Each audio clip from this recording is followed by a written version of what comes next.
today we're going to talk about how I got here today. In around 5 steps. Step 1. And again, if you guys don't know me, my name is Kari. I'm doing around $3,000 a week in my last 17 days of building an online cleaning business. Of course, it's not just online, it's local, but that's where I am. And let's figure out how I can help you. How did I get here? First step, learn. Most entrepreneurs don't learn. Most entrepreneurs think they're learning because they're reading the best books out there and different things like that. When I say learn, I say experience. And people. People learn and experience is the two most valuable ways to learn that you will ever encounter in life. Books are the third. Books only happen after you have people knowledge and personal experience. Then you can read books on how to get it better. But if you don't have people knowledge, you don't have personal experience, don't focus on books, focus on the people knowledge, and focus on the personal experience. For example, financially, starting a business. If you read Profit First and all these other different financial books on business and you haven't made a single dollar yet, Profit First helps you zero. But if you made $3,000 or $16,000, you got it sitting away in a savings account because you know that you don't want to mix your business and your personal finance, and you're thinking, oh, how can I actually put a business account up, set it up where I'm paying my taxes on time, I'm paying my employees on time, I have my operating expenses set up, I have my owner compensation set up, okay, and I have my profit set up as well. How can I do that? Maybe it's a book out there. Oh, my mentor actually suggested this book, maybe I should go read it. Oh, okay, I got a little snippet, okay, I can use that. And then use it. And then after you're using it, go read the book a little bit. You're not gonna have time because you're on it, you're an entrepreneur, you're getting things done. But when you do have time, sit down, okay, let me read. Okay, this makes sense, all right. Okay, I can actually use, okay, cool. Put it away, implement the steps. First thing, knowledge. Second step, mentor. Now, I think this is the most important step for many entrepreneurs and many entrepreneurs. No matter what level you are, there's someone bigger than you, right? Like, even if you're a startup software company, Apple is still going to be bigger than you. If you could talk to Steve Jobs, or if he was still here, you would definitely do it. So, and for example, if you were an investor, you would go talk to the investment people. Unfortunately, I don't know all their names, but you know the name. They can't even allow to talk to them, right? Mentors. This is probably one of the most important things you're going to have as an entrepreneur, and especially depending on your personality type. If you're a hard worker and you can do things that you're told and you can do it consistently and you listen, if you have a mentor, you can make $1 million in a year. Your first year or your second year, very, very easy. And I'm talking about in gross revenue, not in profit. Two different numbers, you will understand. Revenue and profit is always two different numbers. Profit is what you take home after all expenses and everything like that, taxes and everything. That's your profit, right? If your business is ran on profit, you're doing pretty good. Okay, now, let's go. Mentor, the reason why I mentor is definitely one of the most important things, and that's why it's on the top list, is because, man, if you can get someone that's been there before, and they're just telling you exactly what happened and how you can avoid it, it's monumental, because you don't have to waste the money. If they're in a different business market or in a different niche, or if they're in a whole entirely different subsection of a whole entirely different company and a whole entirely different infrastructure, maybe you have to waste money. But man, if they know general knowledge and they've been through it and they know how to run ads and things like that, you don't have to worry about wasting a whole bunch of money like you would if you were learning it yourself. And even if they're not in the same business as you, they can tell you how they learned in their business, and you can just transfer that knowledge over to your business and your market. Go do your market research. Go find courses that they said that they learned from. Go find it in your market and your research. Learn from that course, pay the money, and then do what the course says. Or even not even a course, just learn what they tell you to do and do it. That's the main, you can get to wherever you want to do it. Your mentor say do it, and you just do it. And if he's your mentor, vet him and make sure you're not crazy and dumb, or make sure you know what he's talking about, because he's your mentor and he's gonna help you. Make sure you know what he's talking about. And if you believe that he knows what he's talking about, whatever he says, do it. Now, if it sounds dumb, you don't know what dumb is because you are dumb. Unfortunately, you don't have a business, you're not doing as much revenue as him. So if you're doing zero revenue and he tell you to do something, you say, that don't sound right, that sounds kind of stupid. and you don't make any money, who really is stupid? Exactly. So if you do it and you find out he actually is dumb, okay, now you can start reevaluating who your mentor is. But if you have a good enough mentor, he won't tell you to do anything that he believes won't work, because it's wasting of his time to talk to you if he's not helping you, and it's a waste of his time for you to do something that doesn't work. Because now you got to come back to him and tell him it doesn't work, and then he got to feel like, oh well, try to do this, try to do that. Now y'all talking about trying and not actual knowledge. So if you was gonna try, you would have did it yourself, but you didn't because you got a mentor. Okay. So, second thing most important is a mentor. Third thing that's most important is yourself. Figure out your risk tolerance level. If your risk tolerance level isn't at its maximum capacity, don't do maximum capacity risk.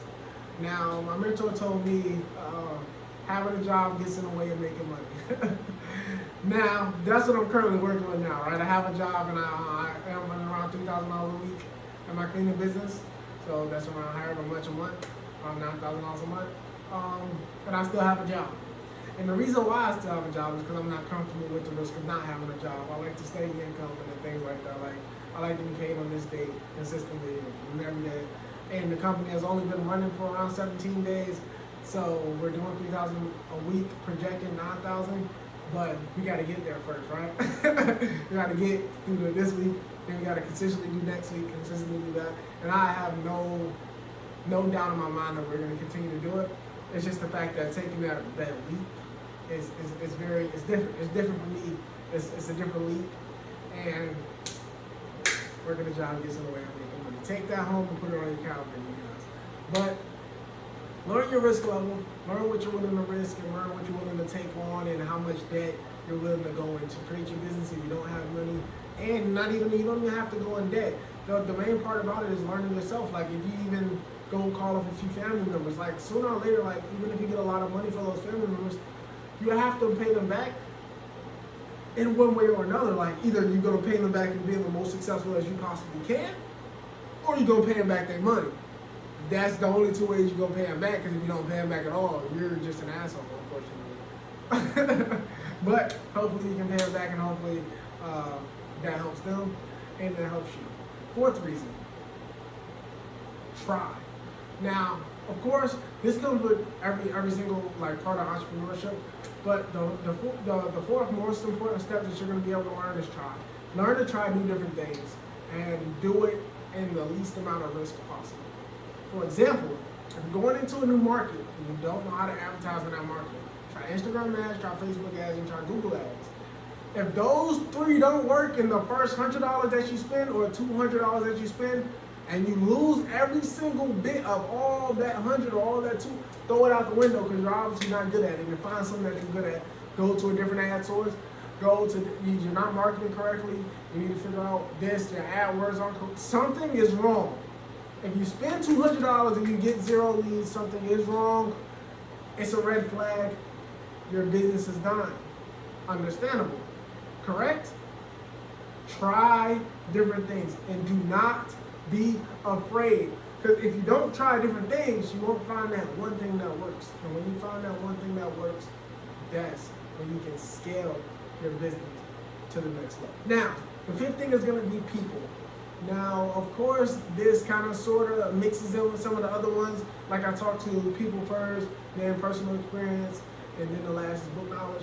Kind of mixes in with that, but the reason why I want it to be its own category by itself is because people and networking is going to be your most important and best friend as an entrepreneur. Like, the events that you go to is going to make you a lot of money, and even if the people there are making enough money, even if you don't get value from those people, you will make a lot of money just by being around those people, and not necessarily saying that those people will give you money or give you a business. Just the fact that you're around them, when you go back home and you build your business, for some reason it's just the universe brings more money to you, just because you're around it, and that's just how it is. Now, the people that you know will build everything that you want. And I know a lot of gurus and people like this say, your net worth is your network. That's true. It's true in a sense. Like, of course, until you get a network, you won't have any really real money. Like, and I don't know many people that have a lot of money that don't have a network, and maybe that's for a reason, right?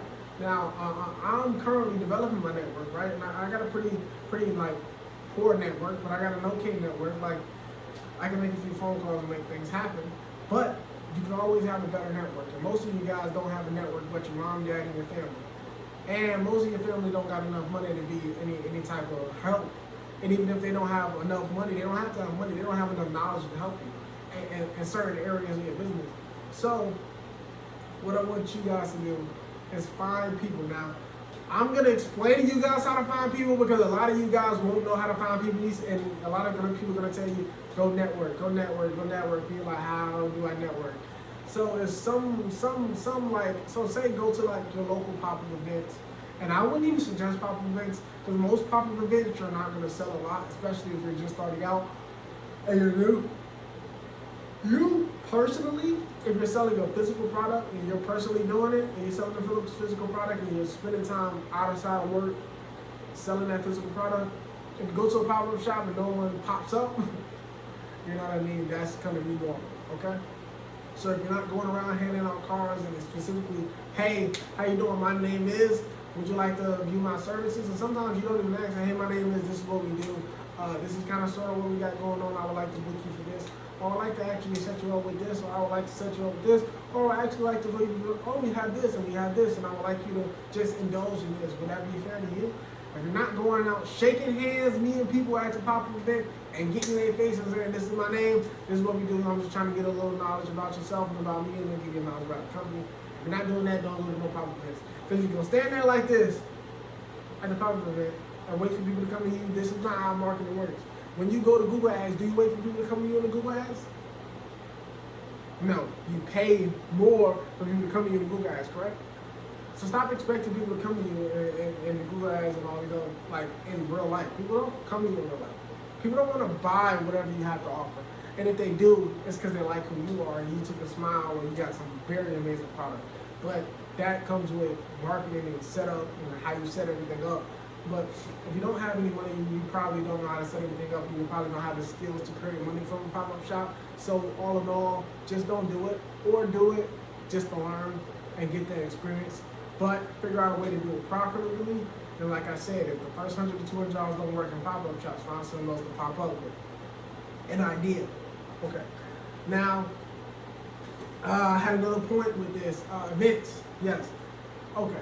So, search on like Eventbrite, tickets.com, things like that. Like I wouldn't suggest searching on the exact website, but go to Google and just search up local entrepreneur events in my area. Now, some of these events is gonna, like, I know most places have like this inner city or like a downtown city that's very popular in the area. Most of these events are gonna be taking place down in the most popular places in your city. So maybe that's a city over or like just a 30-minute to 40-minute drive over. But it's gonna be in the most populated place that you got with all the most highest buildings and everything like that. That's where most of the events are gonna be held. So just look up entrepreneur events in your area and literally go down a list and go to every one of those. When you don't got work, schedule it and go to every one of those. And if you can't go yourself, get someone to go for you. But go to every one of those events. That makes sense. Like, don't go to one that you're the only person that's gonna be there, right? Like, at least look and see only one person going to. So, two, maybe four. Okay, yeah, that's like, all right. Do it like that, right? Don't go to one like you by yourself. Come on now, you pay $7 you by yourself. But no, as an entrepreneur, you can't be afraid to spend your money to do things. Unfortunately, it costs money to make money, and I'm not a firm believer on that, but I do believe in some sort of way.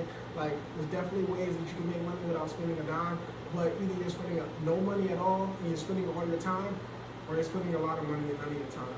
It's one or the other. The world just doesn't give you things. You got to figure out how to get it one way or the other. Everything has a price to it, right? But look up your local events and go to every single event in that area, and that'll definitely help you guys out, especially when you're starting as an entrepreneur. I hope this video provided you value. I hope that you run with this and actually create a big business with this, or create the next Apple or the next Samsung or the next wherever you want to create. I hope you create your dream. I hope you create your future, and hopefully this video will provide you value, and hopefully my next video will be the same. Again, I'm Kari, doing around $3,000 a week in my cleaning business, and I'm just trying to develop as an entrepreneur, and sooner or later end up quitting my job to pursue this full time. You guys have a good one. Peace out.